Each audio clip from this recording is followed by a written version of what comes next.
Hello guys, welcome to daily PCS. तो आज हम लेके आए हैं 2 अप्रैल का करंट अफेयर। तो पहला करंट अफेयर हमारा है कि Lok Sabha clears the bill Amaravati is now sole capital of Andhra Pradesh. ठीक है, तो आंध्र प्रदेश की अब कौन सी कैपिटल रहेगी? सोलली अमरावती। बिल, और ये जो आप यहाँ फ़ोटो में देख रहे हैं, ये मिनिस्टर ऑफ स्टेट होम है नित्यानंद राय, जिन्होंने लोकसभा में ये बिल पास किया, जिन्होंने इंट्रोड्यूस किया। तो अभी ये बिल एक्ट नहीं बना है, क्योंकि आज 2 अप्रैल को ये राज्यसभा में पास होगा, इंट्रोड्यूस किया जाएगा। फिर वहाँ अगर ये पास हो जाता है, फिर इसको प्रेसिडेंट की एसेंट मिल जाएगी, फिर ये जो बिल है वो एक्ट बन जाएगा। पर लोकसभा में पास हो गया है। ठीक है, दूसरा हमारा करंट अफेयर है कि lieutenant general Dheeraj Seth takes charge as army vice chief. ठीक है, तो अभी हमारे आर्मी के वाइस चीफ कौन बन गए हैं? धीरज सेठ। ठीक है, और चलिए फिर देखते हैं question answer. On 1 April 2026 Lok Sabha passed the Andhra Pradesh reorganisation amendment bill 2026 establishing Amravati as the sole and permanent capital of Andhra Pradesh effective retrospectively from June to 2024। तो हम ये देख रहे हैं कि ये हमारा स्टेटमेंट सही है या गलत है। तो हाँ, कल ये 1 अप्रैल को लोकसभा में पास हुआ। ठीक है, दूसरा कौन सा बिल अमेंड किया गया? तो ये आंध्र प्रदेश अमेंडमेंट बिल लाया गया था, रीऑर्गेनाइजेशन अमेंडमेंट बिल। ठीक है, उसके बाद ये होगा कब से अप्लाई होगा? तो 2 जून से। कब से? 2024 से। ठीक है, ये न्यूज़ सही है। ठीक है, पहला स्टेटमेंट हमारा सही है। Before this Kurnool was the capital of Andhra Pradesh. Before this, इससे पहले आंध्र प्रदेश की कैपिटल कुरनूल थी। तो इससे पहले मतलब अमरावती से पहले। तो ये स्टेटमेंट हमारा गलत हो गया। क्यों? क्योंकि कुरनूल इससे पहले कैपिटल नहीं थी। इससे पहले हमारी कैपिटल थी हैदराबाद। ठीक है, तो ये सेकंड स्टेटमेंट हमारा गलत हो गया। तो इसका आंसर क्या होगा? सिर्फ एक स्टेटमेंट सही है, पहला वाला, तो ओनली वन। तो इसका हमारा आंसर निकलेगा सी। ठीक है, चलिए।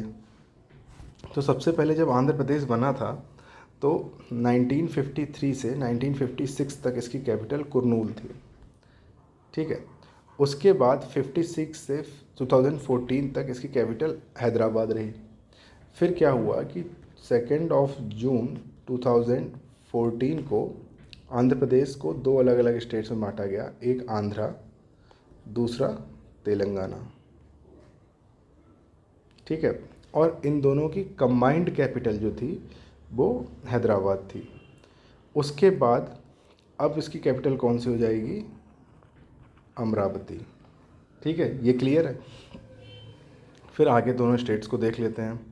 तो तेलंगाना में लोकसभा की सीट्स हैं 17, Rajya Sabha seats 7, state legislative assembly 119, legislative council 40। अब यहाँ पे 2 और इम्पॉर्टेंट चीज़ें हैं जो हमें जाननी चाहिए। चीफ मिनिस्टर और गवर्नर कौन है? ठीक है, तो ये मैं आपको फाइंड आउट करने के लिए छोड़ा है मैंने आपके लिए, कि आप फिगर आउट करो, पता लगाओ कि तेलंगाना के चीफ मिनिस्टर कौन है और वहाँ के गवर्नर कौन है। ठीक है, और कमेंट में इसको मेंशन करो। उसके बाद अगला स्टेट हमारा था आंध्र प्रदेश। तो आंध्र प्रदेश में number of Lok Sabha seats are 25, Rajya Sabha seats 11, state legislative assembly कितनी है? 175 सीट्स हैं, state legislative council 58। Same here, आपको चीफ मिनिस्टर और गवर्नर को आपको कमेंट बॉक्स में कमेंट करके बताना है। ठीक है, फिर हम आगे देखते हैं। ये 1 नहीं 2 होगा, क्वेश्चन नंबर 2। ठीक है, तो lieutenant general Dheeraj Seth took charge as new vice chief of army staff on 1 April 2026। ठीक है, इन्होंने सक्सीड किसको किया? लेफ्टिनेंट जनरल पुष्पेंद्र सिंह को। तो ये न्यूज़ हमारी ठीक है। दूसरी खबर इसकी है कि दूसरा स्टेटमेंट है कि मेजर जनरल जो है वो हाईएस्ट रैंक होती है इंडियन आर्मी की। तो ये बात मतलब सही है गलत है? तो ये बात गलत है।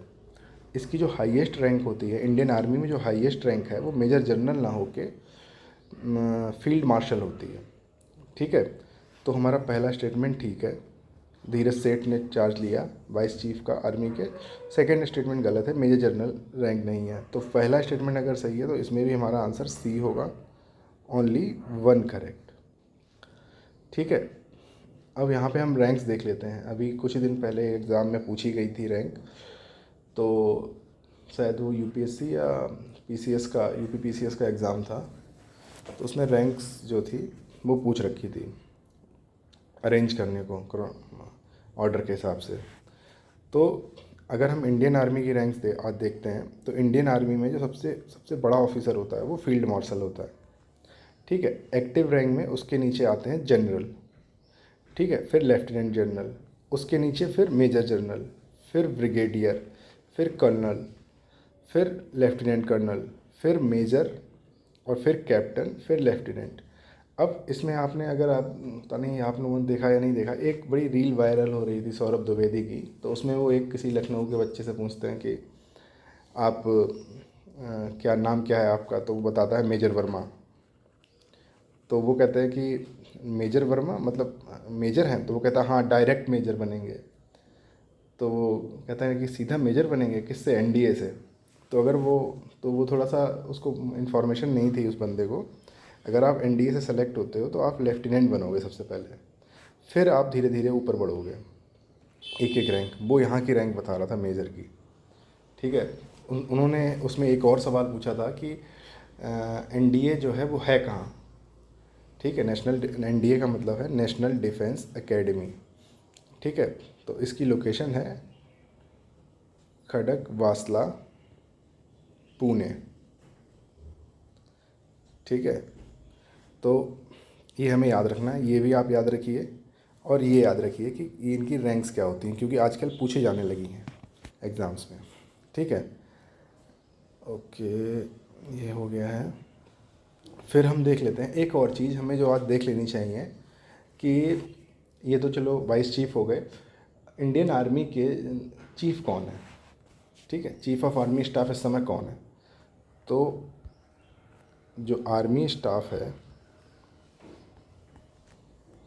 तो आर्मी के चीफ हैं जनरल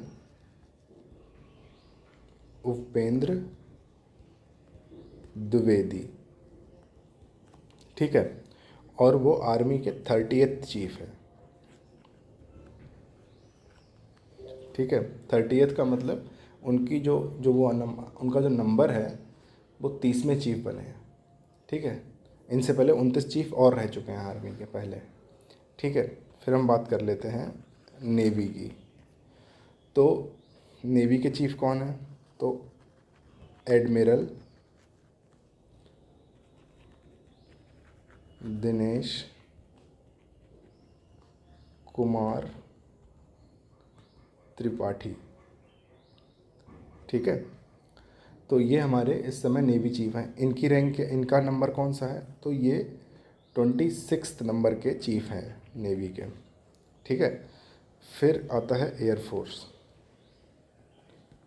तो एयरफोर्स के चीफ इस समय कौन है, तो एयर चीफ मार्शल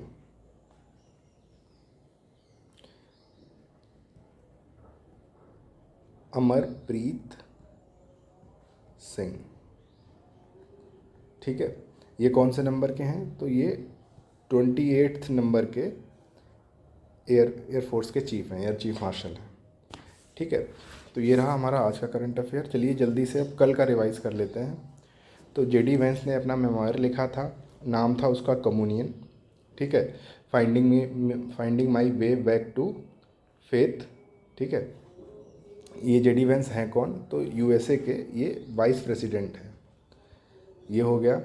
उसके बाद केन्स टेक्नोलॉजी में हमने सेमीकंडक्टर प्लांट इस्टेब्लिश इनाग्रेट किया था कल पीएम मोदी ने। ठीक है, और इंडिगो ने जो है अपने नए सीईओ को अपॉइंट किया, कल किया था, तो उनका नाम था विलियम एम वॉल्स। ठीक है, उसके बाद डिफेंस मिनिस्ट्री ने एक 1950 करोड़ की डील साइन की थी भारत इलेक्ट्रॉनिक्स लिमिटेड के साथ। ठीक है। तो ये हम कल क्वेश्चन देख लिए थे कि community finding my way back to faith, ये मेमोयर जेडी वेंस का है जो कि वहाँ के वाइस प्रेसिडेंट हैं। अगला था कि हम केन्स टेक्नोलॉजी सेमीकंडक्टर प्लांट सानंद में गुजरात में जो है इनॉग्रेट किया था पीएम मोदी ने, और प्लांट की कॉस्ट कितनी थी, तो प्लांट की कॉस्ट थी 3300 करोड़। ठीक है, ये हमने देख लिया था। सेमीकंडक्टर जो इंडिया आईएसएम है, इंडिया सेमीकंडक्टर मिशन, कब लॉन्च हुआ था, 2021 में। कौन से मिनिस्ट्री के अंदर आता है, तो मीटी के अंदर आता है ये, ministry of electronics information technology. Initial outlay कितना था, 76,000 करोड़ का। फिर इसके 4 पिलर थे, ये आप रिवाइज कर लीजिएगा। पैक सिलिका क्या था, तो पैक सिलिका एक यूएस लेड इनिशिएटिव है, दिसंबर 2025 में लॉन्च किया गया था। It is regarding semiconductor, artificial intelligence and critical minerals. India ने कब ज्वाइन किया, 20 फरवरी 2026 को। फिर विलियम एम बॉल्स ने को सीईओ बनाया गया। इससे पहले ये डायरेक्टर जनरल थे किसके, आईटा के। ठीक है, अब आईटा जो है उस 1945 में फाउंड किया गया था, और इसका मेन हेडक्वार्टर कहाँ पे है, मॉन्ट्रियल कनाडा में। International air transport association, आईटा। ठीक है, मिनिस्ट्री ऑफ डिफेंस ने जो डील साइन की थी 1950 करोड़ में, तो वो किसके बारे में थी, तो माउंटेन रडार के बारे में थी। इंडियन एयरफोर्स के लिए माउंटेन रडार उन्होंने लेना था। ठीक है, ये भी इंपॉर्टेंट है कि वो जो माउंटेन रडार प्रोक्योर कर रहे हैं वो आर्मी के लिए नहीं, इंडियन एयरफोर्स के लिए प्रोक्योर कर रहे हैं। ठीक है, इसको डिज़ाइन और डेवलप किया है किसने, डीआरडीओ ने, और बनाया किसने है, मैन्युफैक्चर किसने किया, बीईएल ने। ठीक है, बीईएल 1954 में इस्टेब्लिश हुई। हेडक्वार्टर कहाँ है, कर्नाटका, बेंगलुरु में, कर्नाटका में। ठीक है, मनोज जैन अभी इसके चेयरमैन और मैनेजिंग डायरेक्टर हैं। डीआरडीओ 1958 में इस्टेब्लिश हुआ। हेडक्वार्टर कहाँ, डीआरडीओ भवन, नई दिल्ली। और समीर वी कामत इसके चेयरमैन, डीआरडीओ के सेक्रेटरी भी हैं, और department of defence research and development के। वो उनका टेन्योर कब तक रहेगा, 31 मई 2026 तक। ठीक है, इससे ये पिछला वाला है, तो ये आप खुद रिवाइज़ कर लीजिएगा। तो आज के लिए बस इतना ही। चलिए, कल हम आपसे मिलते हैं 3 तारीख की खबरों में, 3 अप्रैल 2026 की करंट अफेयर्स में।